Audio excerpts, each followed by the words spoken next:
오늘 본문은 하나님께서 모세를 통해 시내산에서 이스라엘 백성들과 맺은 첫 언약에 관하여 그 섬기는 예법과 또한 성소 그리고 새 언약, 즉 개혁할 때에 관해서 말씀하고 있습니다. 저는 오늘 여러분과 함께 세상에 속한 성소와 하늘에 속한 성소가 오늘날 우리들의 삶 가운데 어떤 의미를 가지는지를 한번 생각해보고 고민해보고자 합니다. 그래서 먼저 첫 언약에서 말씀하고 있는 섬기는 예법과 세상에 속한 성소의 모습을 살펴봅니다. 먼저 성소의 모습입니다. 우리 다 같이 본문 1절에서 5절까지를 다 같이 봉독합니다. 첫 언약에도 섬기는 예법과 세상에 속한 성소가 있더라. 예비한 첫 장막이 있고 그 안에 등잔대와 상과 진설병이 있으니 이는 성소라 일컫고 또 둘째 휘장 뒤에 있는 장막을 지성소라 일컫나니 금 향로와 사면을 금으로 싼 언약궤가 있고 그 안에 만나를 담은 금 항아리와 아론의 쌍난 지팡이와 언약의 돌판들이 있고 그 위에 속죄소를 덮는 영광의 그룹들이 있으니 이것들에 관하여는 이제 낱낱이 말할 수 없노라. 자, 첫 언약에서 말씀하고 있는 성소의 모습 두 부분으로 나뉩니다. 장막은 하나입니다. 장막은 하나인데 처음에 들어갔을 때 첫째 칸이 성소, 그리고 그 가운데 휘장, 둘째 칸이 지성소인 겁니다. 장막은 하나, 성소, 휘장, 지성소. 그리고 이 성소에 세 가지의 기구들이 있습니다. 제사를 드릴 때 쓰는 세 가지의 기구가 있는데 첫 번째가 등잔대. 이 등잔대는 7개의 불을 밝히는 촛대로 되어 있습니다. 그리고 두 번째가 떡상. 본문에는 상과 진설병이라고 되어 있는데 떡상이라고 흔히 부릅니다. 이 떡상 위에는 진설병이 6개씩 2줄, 총 12개가 있습니다. 그리고 본문에는 나와 있지 않는데 향단이 있습니다. 그 향단이 휘장 앞에 있고 그 향을 피워서 계속적으로 하나님께 그 향을 올려드리는 용도로 쓰입니다. 그리고 휘장이 있습니다. 그리고 그 뒤에 휘장 뒤에 있는 것이 바로 지성소입니다. 그 지성소에는 언약궤가 있습니다. 그리고 그 언약궤 안에 세 가지의 물품들이 들어있고요. 첫 번째가 만나를 담은 금 항아리, 그리고 두 번째가 아론의 쌍난 지팡이, 그리고 세 번째가 언약의 돌판들입니다. 그리고 그 언약궤 위를 그룹들, 천사들의 날개가 둘러싸고 있고 그 위를 바로 속죄소라고 부릅니다. 그래서 장막은 하나요, 성소와 그리고 휘장과 지성소가 있고 그 안에 있는 여러 가지 기구와 물품들이 있다. 자, 그런데 본문에서는 5절에서 히브리서 기자가 이렇게 말하고 있습니다. 이것들에 관하여는 이제 낱낱이 말할 수 없노라. 밝힐 수 없다는 것이 아니라 지금 본문의 전체적인 내용 가운데 이러한 여러 가지 것들, 물품과 기구들, 그리고 어떤 이런 외형적인 모습들이 그렇게 중요한 의미를 가진 것은 현재 본문에서는 아니다라고 말씀을 하고 있는 거예요. 그래서 그 의미에 관하여는 다음번에 더 자세히 살펴볼 수 있는 시간이 있을 것 같습니다. 자, 다음은 섬기는 예법입니다. 앞에서는 성소의 모습을 살펴보았고 다음으로 섬기는 예법을 살펴봅니다. 자, 본문 다 같이 6절에서 7절까지를 공독합니다. 본문 6절에서 7절까지입니다. 이 모든 것을 이같이 예비하였으니 제사장들이 항상 첫 장막에 들어가 섬기는 예식을 행하고 오직 둘째 장막은 대제사장이 홀로 1년에 한 번 들어가되 자기와 백성의 허물을 위하여 드리는 피 없이는 아니하나니. 네, 성소와 마찬가지로 이 섬기는 예법도 두 가지로 나눌 수가 있습니다. 첫 번째는 제사장이 성소 안에서 매일같이 하루에 2번 드리는 섬기는 예식, 그리고 두 번째가 대제사장이 지성소에 1년에 한 번 들어가서 자신과 백성들의 죄를 속죄하기 위하여, 사함받기 위하여 동물의 피를 지성소 안에 있는 속죄소에 뿌리는 그러한 예식, 이렇게 두 가지 예식으로 나눌 수가 있습니다. 자, 그런데 히브리서 기자는 지금 본문 1절을 통해서 첫 언약에 나타난 성소를 세상에 속한 성소라고 말씀하고 있습니다. 그 이유가 무엇일까요? 히브리서 기자는 지금 본문 1절을 통해서 이 성소가 세상에 속한 성소다라고 말을 하고 있는데 그 이유가 무엇일까요? 그것은 이 성소가 아주 제한적인 성소라는 겁니다. 이 말이 무슨 말이냐면 제사장과 대제사장만이 들어갈 수 있는 제한적인 대상, 그리고 일시적인 그러한 어떤 속죄, 죄사함을 받을 수 있는 동물의 피를 통해서만이 죄사함을 받을 수 있는 그러한 장소. 그래서 일시적인 어떤 제한이 있고, 그리고 대상에 있어서도 그러한 제한이 있는 그러한 장소가 바로 세상에 속한 성소라는 것입니다. 그런데 본문 8절에서, 다음에 이어지는 본문 8절에서는 왜 이 성소가 제한적인 성소임을 지금 말씀하고 있습니다. 우리 다 같이 본문 8절 봉독합니다. 본문 8절입니다. 성령이 이로써 보이신 것은 첫 장막이 서 있을 동안에는 성소에 들어가는 길이 아직 나타나지 아니한 것이라. 그렇습니다.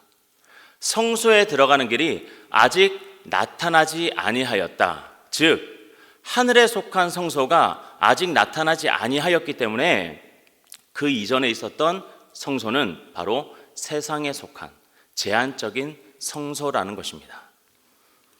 왜냐하면 이 세상에 속한 성소는 앞서도 말씀드렸지만 제한적인 대상과 일시적인 어떤 이유에 대해서 우리가 이 성소를 나타내고 있음을 살펴볼 수가 있었는데, 그 이유 중에 하나가 하나님께로 가까이 나아갈 수 있는, 직접적으로 나아갈 수 있는 그 길이 아직 열리지 않았고, 자, 두 번째가 바로 양심상 우리의 마음을, 우리의 어떤 영혼을 깨끗하게 온전하게 할 수 없었기 때문입니다. 그 이유가 바로 본문 9절과 10절에 자세히 나타나 있습니다. 우리 다 같이 본문 9절과 10절을 다 같이 봉독합니다. 이 장막은 현재까지의 비유니 이에 따라 드리는 예물과 제사는 섬기는 자를 그 양심상 온전하게 할 수 없나니 이런 것은 먹고 마시는 것과 여러 가지 씻는 것과 함께 육체의 예법일 뿐이며 개혁할 때까지 맡겨둔 것이니라. 그렇습니다. 하나님은 이스라엘 백성들에게 예수님이 이 땅 위에 오시기 전까지 이것들을 잠시 맡겨둔 것이라고 말하고 있습니다. 새 언약을 이루시기까지 그 과정 속에 첫 언약이 있고, 그 안에 세상에 속한 성소 그리고 섬기는 예법이 있다. 자, 그런데 하나님께서는 첫 언약, 옛 언약을 왜 새 언약으로 변경을 하셨을까요? 왜요? 그것은 하나님께서 정하신, 하나님께서 말씀하신 첫 언약의 그 자체 본질에 흠이 있었던 것이 아닙니다. 하나님은 완전하신 분이시고 완벽하신 분이시고 신실하신 하나님이십니다. 그런 하나님께서 흠이 있는 언약을 우리에게 말씀하신 것이 아니라는 겁니다. 이스라엘 백성이 첫 언약에 불순종하였습니다. 하나님은 그럼에도 불구하고 끝까지 그 구원의 약속과 언약을 지키시기 위해서 새 언약을 우리에게 주신 것입니다. 하나님께서 그 신실하심을 나타낸 결과가 바로 새 언약이고, 그 완전한 계획 가운데 첫 언약이 있었고 새 언약이 있다는 것입니다. 하나님은 첫 언약을 말씀하실 때에 분명히 이렇게 말씀하셨습니다. 내 언약을 지키면, 단서가 달리는 것이죠. 내 언약을 지키면. 그리고 어제 본문에서도 첫 언약이 무음하였더라면 둘째 언약, 새 언약을 요구할 일이 없었다. 그러면서 그 다음 절에 이스라엘 백성들의 잘못을 말씀하고 계십니다. 자, 이런 것들을 살펴봤을 때 하나님의 그 완전하심에 문제가 있는 것입니까? 하나님의 신실하심에 흠이 있는 거예요? 아니죠. 문제는 우리에게 있는 겁니다. 문제는 이스라엘 백성들에게 있었고 현재를 살아가는 우리들에게 문제가 있는 것입니다. 그래서 하나님께서는 새 언약을 우리에게 주셨습니다. 완전한 하나님의 언약. 그 언약 가운데서도 우리의 문제를 온전히 덮을 수 있는 언약. 그래서 예수 그리스도께서 이 땅에 오셨고 우리를 위하여 십자가에 달리신 것입니다. 믿으십니까? 그럼에도 불구하고 우리의 잘못에도 우리의 문제에도 불구하고 이스라엘 백성의 문제가 있었음에도 불구하고 하나님께서는 예수님을 이 땅 위에 보내주셔서 성소로 들어가는 길, 하나님께로 완전히 온전히 우리가 직접적으로 들어갈 수 있는 길을 활짝 열어주셨습니다. 그리고 우리가 온전한 양심을 갖게 하기 위해서 가질 수 있도록 성령 하나님께서 우리 안에 거하셔서 날마다 우리를 위해 일하고 계십니다. 그리고 우리에게 말씀하고 계십니다. 온전할 수 있도록. 하지만 우리의 죄성이 날마다 그것과 싸우고 있는 것이죠. 자, 저는 오늘 본문을 살펴보면서 크게 두 가지를 생각해 봤습니다. 첫 번째는 세상에 속한 성소를 뒤로하고 온전한 하나님의 자녀들로 살아갈 수 있는 방법이 과연 무엇일까? 여러 가지 모습이 있을 수 있습니다. 어떤 특정적인 어떤 한 가지 방법만을 말씀드리는 것이 아닙니다. 제가 묵상한, 제가 생각해 본 그 방법, 여러 가지 방법들 중에서 한 가지를 오늘 여러분들과 함께 나눠보고자 합니다. 그리고 다음번에 두 번째 어떤 생각해 본 측면을 한번 살펴보도록 하겠습니다. 여기 있는 저와 우리 모든 여러분들은 다 하나님 안에서는 죄인입니다. 그렇죠? 그런데 그 죄인 가운데서도 괴수가 있습니다. 그 괴수가 있어요. 저는 그 괴수를 단번에 찾을 수가 있습니다. 바로 여기 서 있는 제 자신. 제가 여러분들보다도 훨씬 더 죄인이고 너무나도 하나님께 부끄러운 괴수입니다. 그런 무익한 자를 이 자리에 세워주셔서 주님의 말씀을 전하게 하시니 얼마나 감사한지 모르겠습니다. 수년 전에 있었던 제 아내와의 사건입니다. 금요중보 기도를 마치고 교회 정리를 하고 있었습니다. 좀 늦은 시간이었던 것 같아요. 한 9시에서 저녁 9시에서 한 9시 30분 정도 됐던 것 같습니다. 제 아내에게서 전화 한 통이 걸려왔어요. 그때 당시 함께 사역했던 사역자의 자녀들과 아들이 교회에서 놀고 있으니까 한번 찾아봐 달라고 연락을 한 것입니다. 왜냐하면 그때 당시에는, 지금은 제 아들이 8학년인데 그때는 더 어렸기 때문이에요. 그래서 이제 제 아내가 아들이 어떻게 놀고 있는지 좀 궁금했었나 봅니다. 그래서 찾아봐 달라고 하더라고요. 그리고 전화를 다시 해달라고 얘기를 했습니다. 그래서 저는 이제 사역을 잠시 멈추고 아들을 찾기 시작했습니다. 결국에 아들을 찾았어요. 잘 놀고 있는 겁니다. 그래서 제 아내에게 전화를 걸었습니다. 한 번, 두 번, 세 번, 7번을 전화를 걸었습니다. 그런데 전화를 받지 않는 거예요. 전화를 해달라고 한 사람이, 어떤 저에게 부탁을 한 사람이 전화를 받지 않으면 어쩌자는 겁니까? 꿈틀꿈틀 괴수와 같은 저의 자아가 움직이기 시작합니다.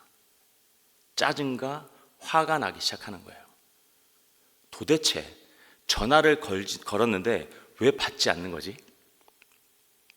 찾아봐달라고 한 사람이 전화를 해달라고 했으면 전화를 받아야 되는 거 아닌가? 왜 전화를 받지 않는 거지? 내가 전화를 했는데.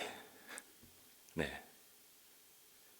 정말 화와 짜증이 섞여가지고 제 마음속에서 아내에 대한 불만이 가득히 섞여 나오는 것이었습니다. 그런데 그날따라 제가 품고 있는 그런 마음이 있었어요. 왜냐하면 큐티를 하면서 하나님께 저에게 주신 마음이 있었기 때문에 그날은 꼭 참고 그 상황을 넘겼습니다. 평소 때 같았으면 정말 더 많은 생각들을 했을 것 같아요. 집이 코앞이잖아요. 교회에서 집까지 30분 거리도 아니고 3분도 아니고 30초도 아닙니다. 뛰어오면 10초도 안 걸려요, 저희 집. 그럼 본인이 와서 직접 찾으면 되잖아요. 전화도 그렇게 안 받을 것 같으면. 지금도 꿈틀꿈틀 괴수 같은 모습이 나오고 있습니다. 자, 차분히 말씀드리겠습니다. 그러면 본인이 와서 직접 찾아도 되고, 사역을 이렇게 하고 있는 사람한테 굳이 전화를 해서 아이를 찾아달라고 하나, 이런 생각이 막 들었을 텐데 그날은 꼭 참았습니다. 그리고는 이제 집에 갔어요. 집에 가서 아내에게 물었습니다. 전화를 왜 안 받았는지 궁금하다. 그랬더니 제 아내가 한마디를 하는 겁니다. 당신 기도회나 찬양인도 하기 전에는 저녁 안 먹잖아. 그래서 저녁 준비하고 있었어.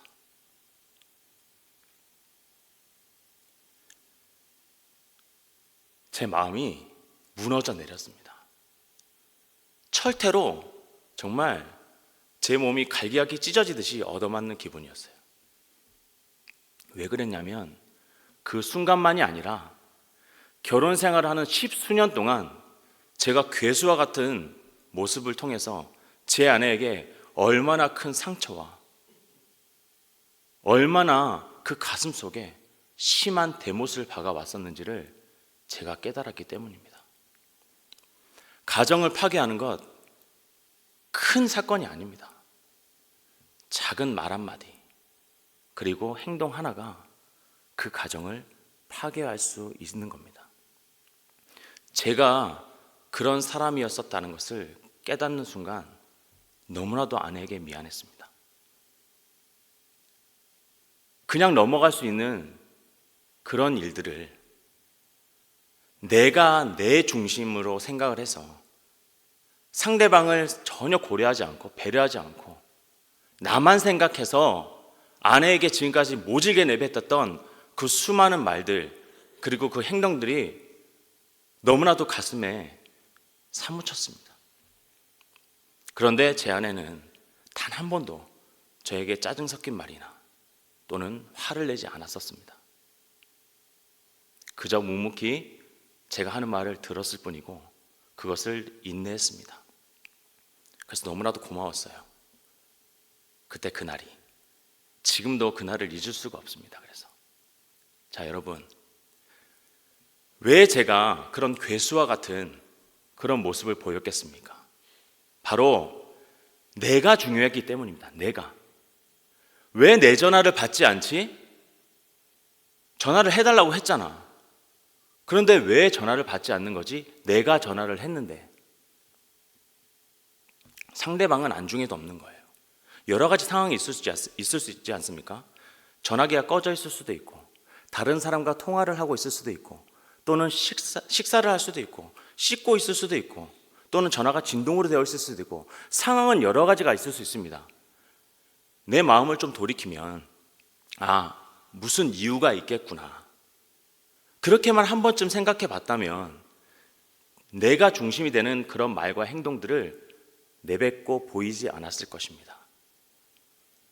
타인을 배려하고 타인을 존중하고 인정하고 공동체를 먼저 생각하고 존중하고 배려하는 것, 그것이 바로 예수님께서 우리에게 보여주신 사랑의 모습입니다. 예수님께서 십자가에 달리실 때 내가 십자가에 달리는 이 상황이 바로 신종우 너 때문이다. 내가 왜 너 때문에 이 모진 고통을 당해야 되냐? 그렇게 말씀하지 않았습니다. 그저 그 상황을 묵묵히 참아내시면서 십자가에 달리셨고 그 전에 하나님께 기도하셨고 그리고 그 뜻을 하나님께 맡겼습니다. 제가 뭘 하고 우리가 무엇이간데 하나님께서 우리를 탓하지 아니하시고 예수님께서 그저 묵묵히 그 십자가를 참아내시고 우리를 위하여 그 구원의 길을 열어주셨다는 말씀입니까? 그래서 저는 오늘 말씀 묵상하면서 세상에 속한 성소를 뒤로 하는 것 그리고 온전한 하나님의 자녀들로 우리가 살아갈 수 있는 방법이 많은 것들이 있지만 오늘 하루만큼은 예수님의 사랑을 전해봤으면 좋겠습니다. 나 중심, 나만을 생각하는 그런 이기적이거나 개인주의적인 그런 마음가짐과 행동들이 아니라 타인을 생각하고 배려하고 그 사람의 입장을 한 번 더 고민해 볼 수 있는, 그리고 우리 믿음의 공동체를 좀 더 생각할 수 있는 그런 하루가 되기를 간절히 소망합니다. 자, 두 번째는 하늘에 속한 온전한 성소 되시는 예수 그리스도 안에서 우리가 진실로 감사할 수 있는 그런 감사의 고백은 무엇이 있을까? 그것을 좀 생각해 보았습니다. 여러 가지 감사의 조건들이 있을 수 있어요. 저 또한 이 말씀을 묵상하고 준비하면서 감사의 조건들이 너무나도 많았습니다.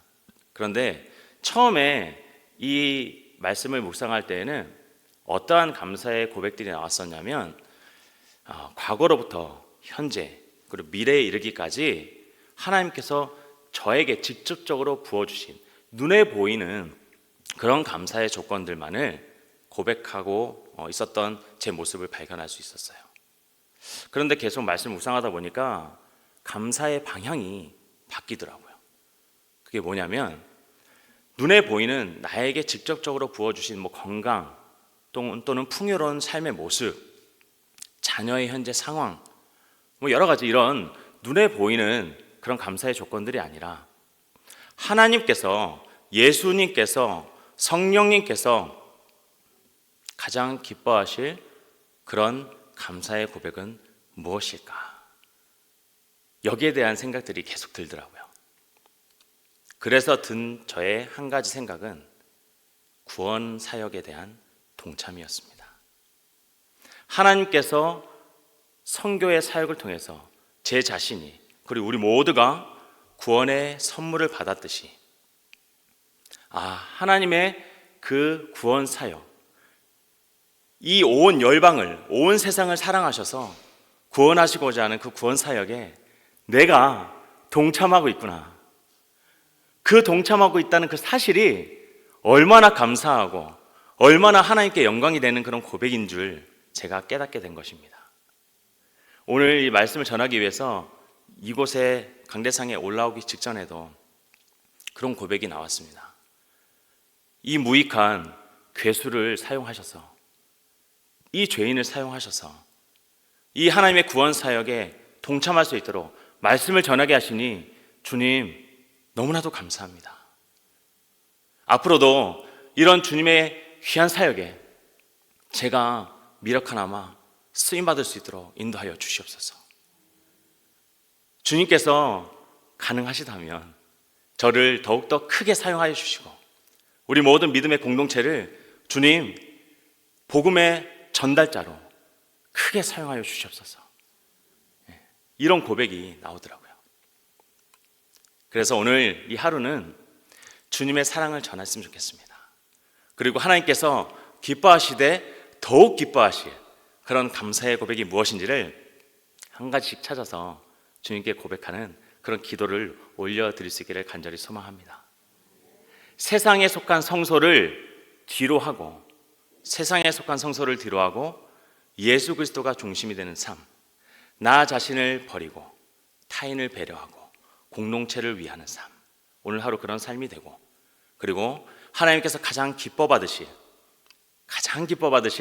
그런 우리의 감사의 고백, 그 감사의 고백을 마음껏 주님께 올려드리면서 주님께 큰 영광 올려드리는 오늘 귀한 하루가 될 수 있기를 간절히 소망합니다.